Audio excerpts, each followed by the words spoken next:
I do want to ask you, Vice President Biden, about China. Let's talk about China more broadly. Of course, President Trump has said that they should pay for not being fully transparent in regards to the coronavirus. If you were president, would you make China pay? And please be specific, what would that look like? What I'd make China do is play by the international rules. We're not trying to contain China. We're not trying to slow down Chinese growth. The growth of China is overwhelmingly in our interest. But responsible competition is equally as much in our interest. We are making sure that in order to do business in China, you have to give all your intellectual property. You have to have a partner in China. It's 51%. We would not do that at all, number one. China is going to eat our lunch? Come on, man. We have the highest trade deficit China with Mexico. Ate your lunch, down 18%. China ate your lunch, Joe. China is going to eat our lunch? Come on, man. Last night, I was on the phone for 2 straight hours with Xi Jinping. If we don't get moving, they're going to eat our lunch. I mean, they're not bad folks, but guess what? They're not competition for us. China ate your lunch, Joe. They're not competition for us. China would have to play by the rules internationally as well. When I met with Xi, when I was still vice president, he said we're setting up air identification zones in the South China Sea. You can't fly through them.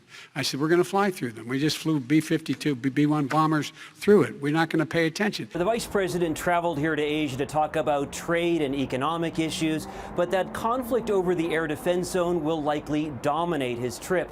I said we're going to fly through them. We just flew B-52, B-1 bombers through it. On Friday, the State Department urged U.S. commercial airlines to comply with China's flight rules over the East China Sea as a safety measure, a move the Chinese government applauded.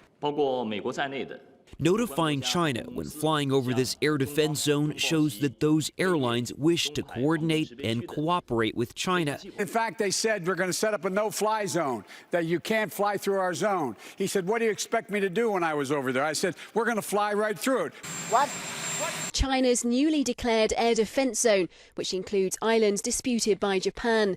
Beijing says any planes flying through must notify it. 3 U.S. airlines are now giving China their flight plans. I said, we're going to fly right through it. We flew B-1 bombers through it. Well, Japan and South Korea have ordered their commercial airliners to ignore the Chinese air defense zone. Washington has played it safe. U.S. commercial airlines have been told to comply with Beijing's demand that they file their flight plans with Chinese authorities in advance. I said, we're going to fly through them. We just flew B-52, B-1 bombers through it. 3 U.S. airlines are now giving China their flight plans. I said, we're going to fly right through it. The United States has now asked its civilian airliners to report to China their whereabouts in that particular air defense zone. We're going to fly right through it. We flew B-1 bombers through it. What? Just ahead of the vice president's visit, China's defense ministry said it would continue to enforce that zone and is, quote, fully capable of exercising effective control. Biden stopped short of calling on China to revoke this zone. Why? Because they're not going to. Why would you say revoke the zone if they're not going to? Then you just look weak. I said, we're going to fly through them. We just flew B-52, B-1 bombers through it. We're not going to pay attention. Well, I would think that if they were honest about it, they'd start a major investigation into the Bidens.